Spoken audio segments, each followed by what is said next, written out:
What's happening, everybody? Today we are the same as yesterday. Ian Walsh of Hard Money Bankers and Ryan Walsh of Hard Money Bankers. I am still Ryan Walsh. Yes, that has not changed. Not much has changed, quite frankly, in the markets. We are sitting at all-time highs with a gap up. So, as you may or may not have been following, even though we were private real estate lenders in the Jersey and PA and Delaware markets, we follow heavily the market, stock markets, because it's just so correlated at this point to the real estate markets, and we enjoy it. It's just all in the same boat of finance. So we've been documenting a pretty heavy move that came off the highs for the Evergrande scenario that have now been pulled back up by the bank earnings. So for those that have been following, I'm keeping the pretty. I cleaned up the old charts a bit, so they were getting pretty hairy for those that have been watching each day. But this was the all-time high here.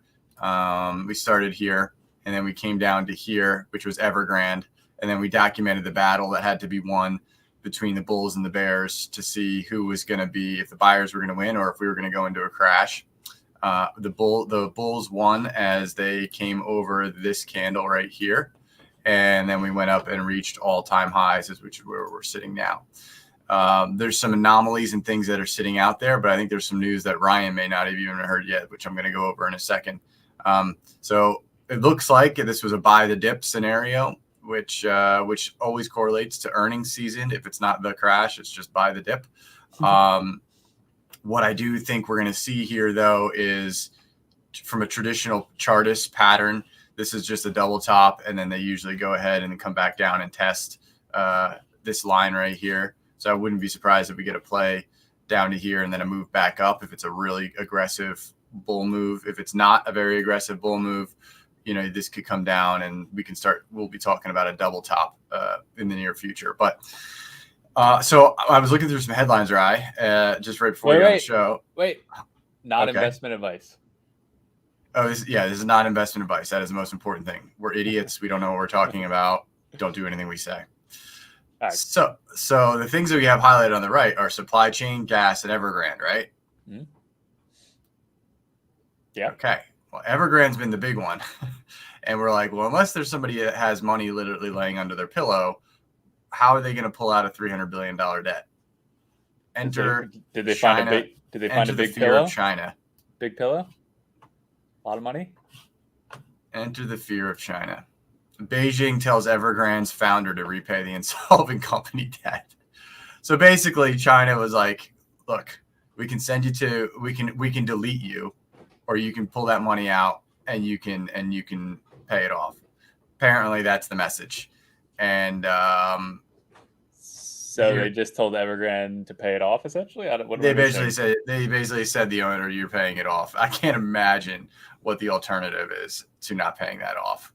I assure you it's not a levy or a fine. He has the ability to do that, though? Apparently he's got $7.8 billion. So right here it says, so his peak. Oh, no, I'm sorry. Peak of $42 billion. Yeah, but there's $300 billion in debt. Oh, true.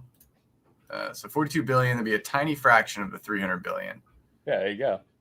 But it says Beijing's demand is merely a warning to other oligarchs. If your company becomes over indebted and suddenly no longer viable, your own fortune will be at risk. So maybe it may be just a heavy threat at this point. I don't know, but it seems terrifying. So, and it would definitely make me make some phone calls if I was him to find that money. Yes, it's a little bit more terrifying than if U.S. says that, because you're just like, I'll just file bankruptcy. I'm fine. Yeah, or like they're telling Zuckerberg, like, hey, you need to. Zuckerberg's like, whatever, Bezos or Musk, like, whatever. I don't care. But yeah, China's more like, I mean, they like the people that disappear in China from like high standings. It's crazy. But the next line is, even if the billionaire backstops the debt with his personal funds, it won't make much of a difference. So it's still very much out there, but I thought it was interesting. That was like, well, maybe that can be read in two different ways, right?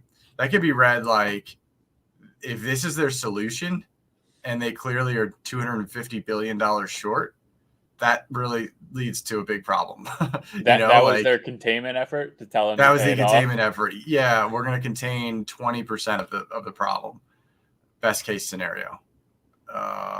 So maybe the headlines even is way worse than that's the plan. Maybe that's not great either. So I don't know. Evergrande is still looming, but they're making demands of people. So and I thought we that got was gas interesting. prices. I one of my Facebook friends said just saw $7, and we have a brother in Cali. So I was like, "Hey, is this true?" He's like, "Yeah, but I saw $8."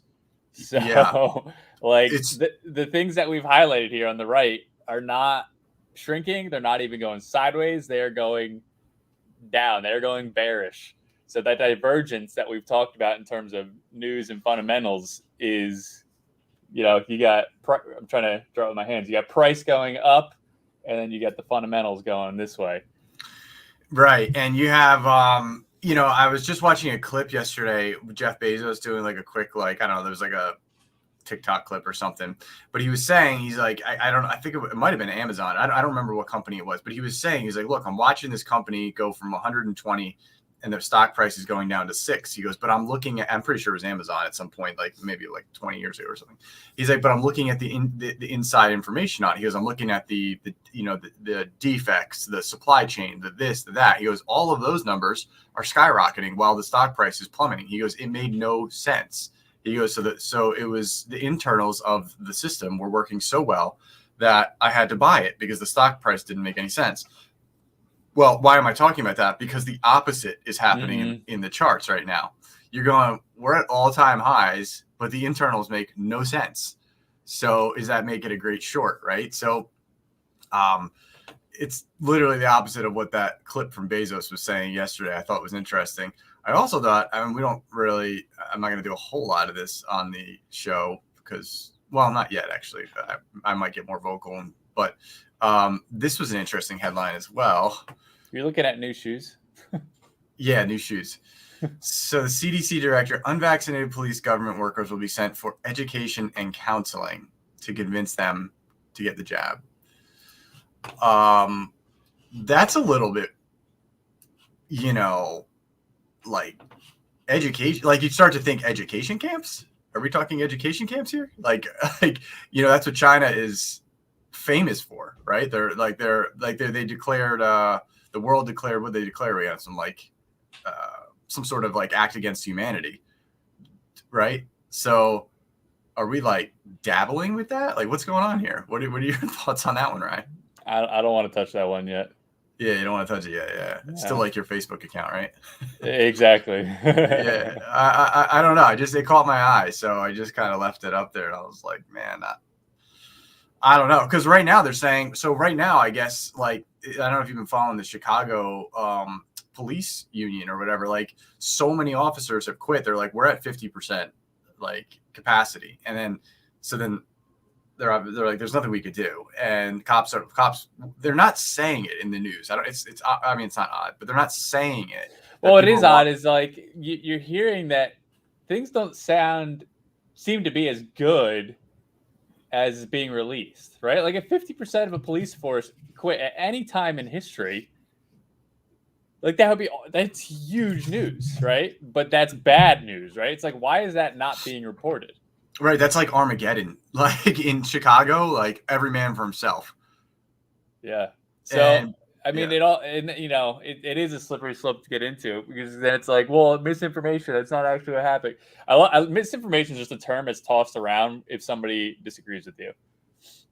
Yeah, it was a genius play, right? So the genius play for like if you're gonna like oversee like the information, they're like, if we can't control the information, make none of it believable.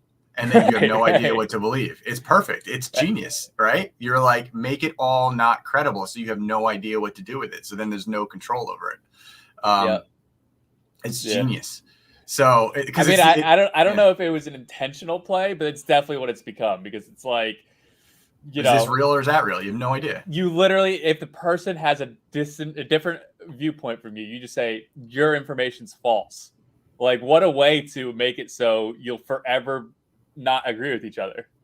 And then it's perfect. And then you go, well, what about this study? And then you can find a way to falsify that study. And then you go, what about this study on the other side? Well, that didn't do this, so that's garbage. Like you're just like, there's no such thing as a fact anymore. It doesn't exist. Yeah. Like it just doesn't exist. So we're just stuck in this weird age of like the only thing that's real is price. That's all I'm gonna say. The only thing you can't lie to me about is price. You can lie to me about why price is moving, but you can't lie to me about price. So, but other than that, I don't know. You kind of got to go with like, I think we're gonna see it, and this goes back to like the Joe Dispenza stuff. I think people are gonna really be tapping into their internal guidance systems. It's the only, I mean, that's exactly what I was about to say. The same thing. Like, so for my kids, like, it's only going to get worse. I think in terms of misinformation. Mm-hmm. I think the only way you're going to be able to successfully navigate it is to, connect with that part of the world that's not even really talked about. People who be listening to this, they might even turn it off, being like, "Oh, it's pseudoscience bullshit." Like, I think I don't think it is. I think we're going to get more connected to it in terms of your, whether you want to call it your soul or whatever. Just I would say just more than just the five senses giving you feedback. Out of like sheer desperation for like direction. That's what I'm saying, because there's not, like, you can't rely on data. Unfortunately, like, we entered the data. What do you call it? Like the golden time, the data informational age, age, and now if that information is corrupt, how do you navigate it, right? I think it's going to bring us back a little bit to pre-data times. It ends up being like, all right, this is the greatest book you're ever going to read, and you open it up and all the words are just random. Like you have no idea what order they're going to come out in, and you're like, all right, I know all the information is in this book, but like I have no idea what to make of any of it. So like we were in the information age, which at one point I think we're going to look back, and the golden age was really like back in mid 2000s when things were genuine. Like people were coming out, like there was no underlying theme, even though there were still opinions. It was no agenda based. Yeah, because it was raw. It was like real people with like real findings at the time that weren't influenced by an agenda. This was like stuff like, so like it went from TV to the internet, right? So like that was your gap. So anybody that wasn't using TV or being influenced by TV was bringing this information out that was like from somewhere else.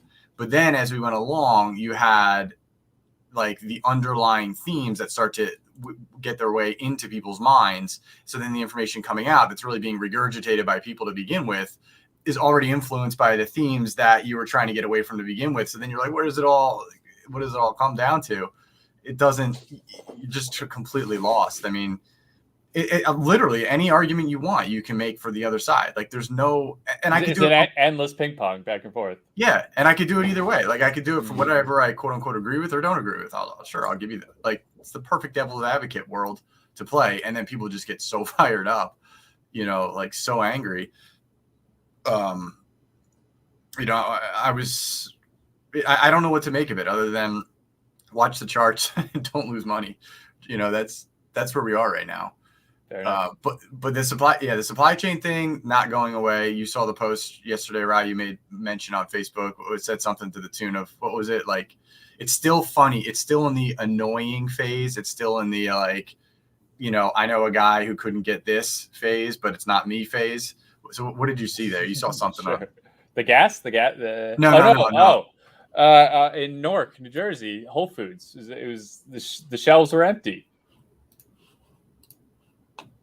That's huge, but why isn't that all over news? Because I think you're right. I think it's in the annoying.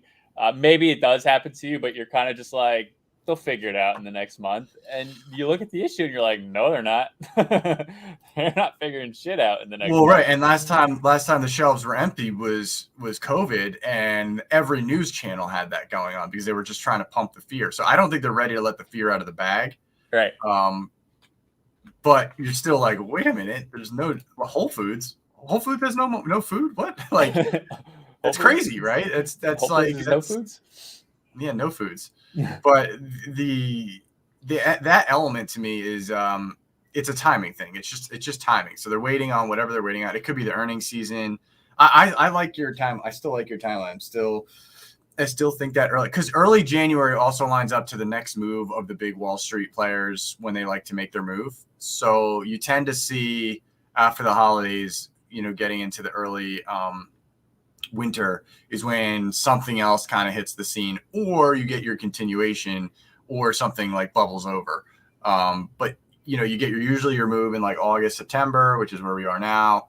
And this whole thing is kind of like, obviously we're back at all time highs. They're kind of suppressing it a little bit, and then it can ramp back up. And then when nobody's looking, all of a sudden you come back from vacation and you go, or, holidays and you go, or you have we couldn't get food for Thanksgiving, no turkeys, or so it'll start boiling up. It'll start boiling up again because they'll make another move. The thing is, you make a move from where we are right now. When you look at these charts, that move, so you start to, you're always thinking in your head, what could this look like, right? So that ends up looking like that. And again, like this line right here, and I'm not saying this is happening now or soon, but like you still can't cross this line. This is still the Evergrande position. There's not, this doesn't go away just because they won this battle. So what you need to have happen is this needs to become the new trend line. In fact, it does. So what I'll actually do, we crossed. Yeah, so we crossed the all-time high. So this is officially, because of that, this right here is the new trend line. So what I'll do is I'll actually undo this one for, I guess we're only doing a couple more days on the Dow for the moment until that transpires. But I will be redrawing on my own charts the new trend line that comes off of this Evergrande pivot right here. So it'll look, I don't know the exact angle behind. You don't have the charts up to you? Nah. So I don't know the exact angle behind, but it'll probably be something like that if I had to.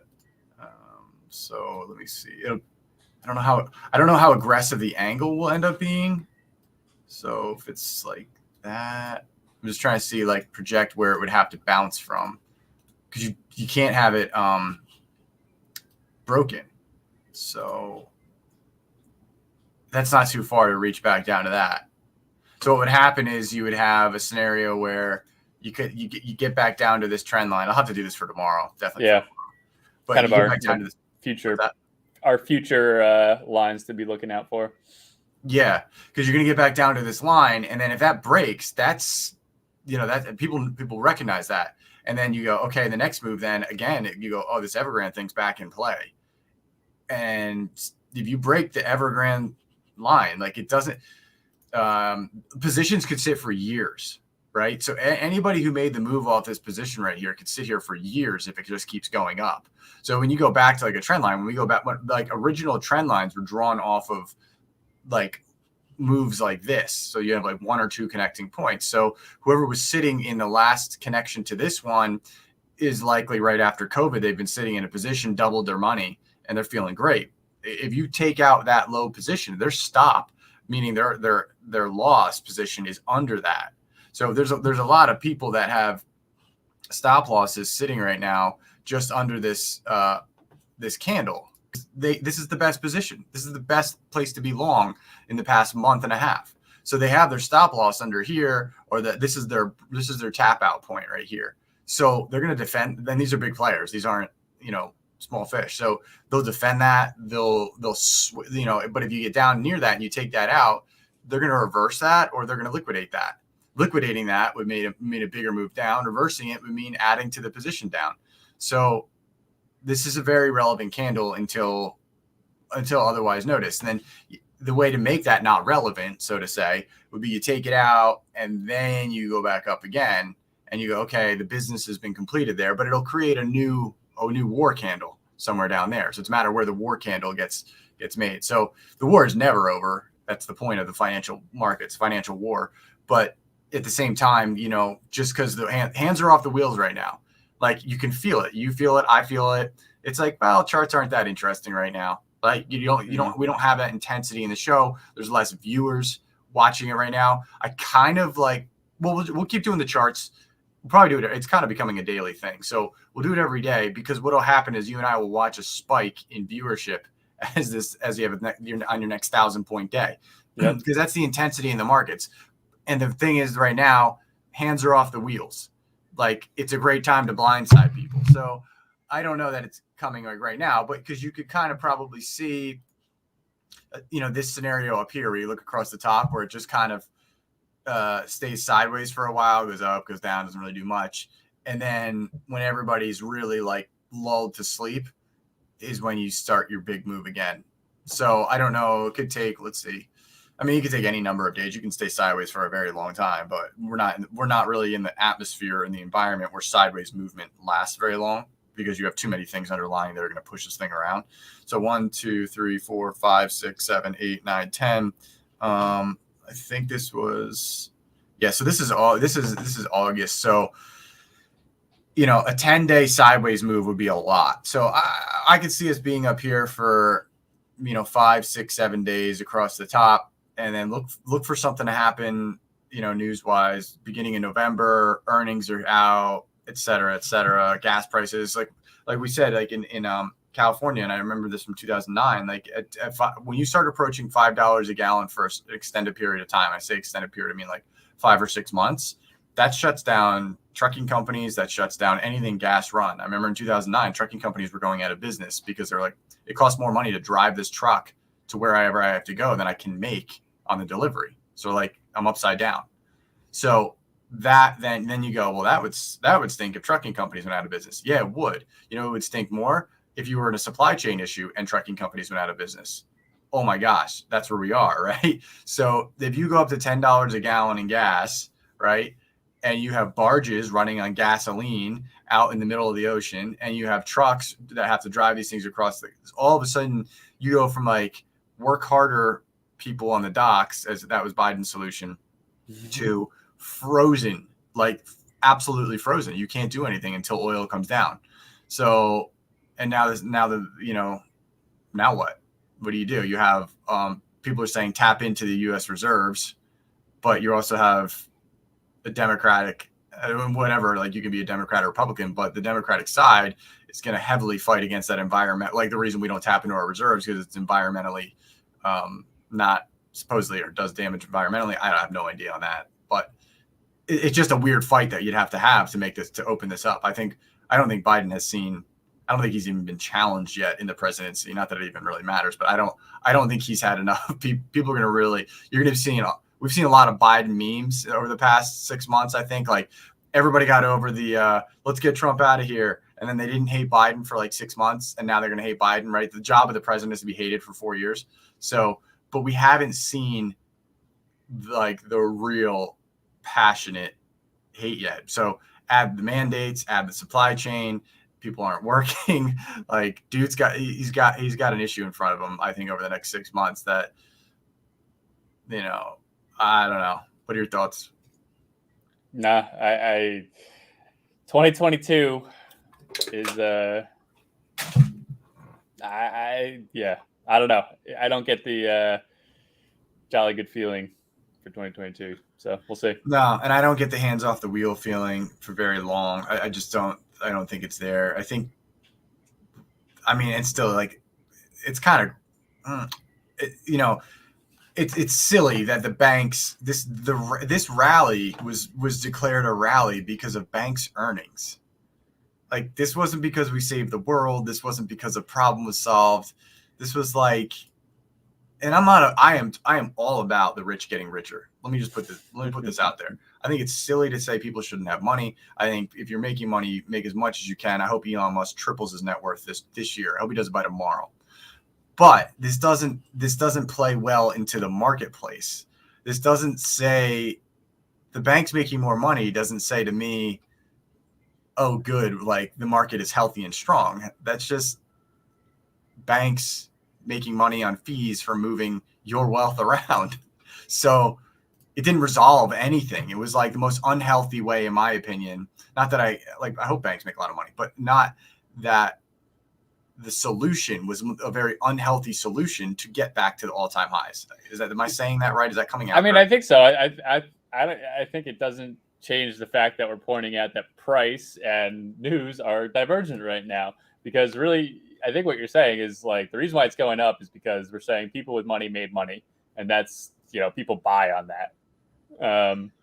People with money that made money, but it's more than that. It's not just like Tesla went up, so Elon's net worth went up. Banks are specifically moving your wealth around. Like the banks are not putting out a product on their own that is doing something good for the economy. The government printed the money and they give it to the banks, and the banks disperse the money out into the to the public. So it's not like they provided this service that was like creating jobs and creating things that were lifting the economy. They're just a middleman to the government, they're just brokering government money and collecting fees along the way. Like that is all that's happening. So there wasn't any kind of like actual value add contributed to the economy to go, we need to go back to all-time highs. I don't care that that's how banks make money. That's how we make money.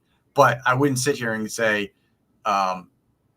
because of if hard money bankers did an extra 100 deals, next month or something, that wouldn't be a reason for an economy to go up. That would just be, we made more money. Like that's like Right. More money was deployed. That's all that happened. I don't know. I mean, until the supply chain gas and Evergrande are solved, it doesn't matter why it's going up. Like those three issues are no joke issues. It's not trade wars. It's not speculation. It's impacting people at home issues. So. Yeah. All right. Well, we'll come back tomorrow and do it again. Do we have another show later today? Or is that tomorrow? We have 2 shows tomorrow. Today is Tuesday, so tomorrow we have Kyle Klaus coming on.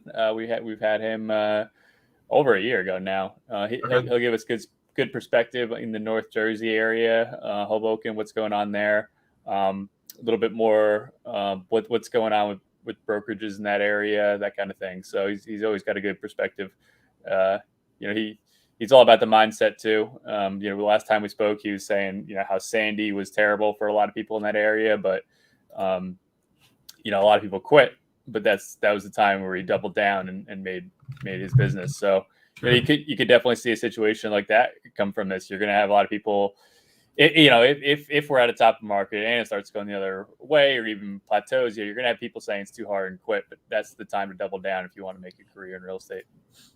Yeah, you last through that. You find a way to sustain that bottom, and it'll be a real test. It won't be a in every business, you go from offense to defense, and you're going to find out how well you were fortified on the way up. So, but that's part of it. I've been through it. We've all, I understand what it takes. So, anyways, all right, we will see everybody tomorrow.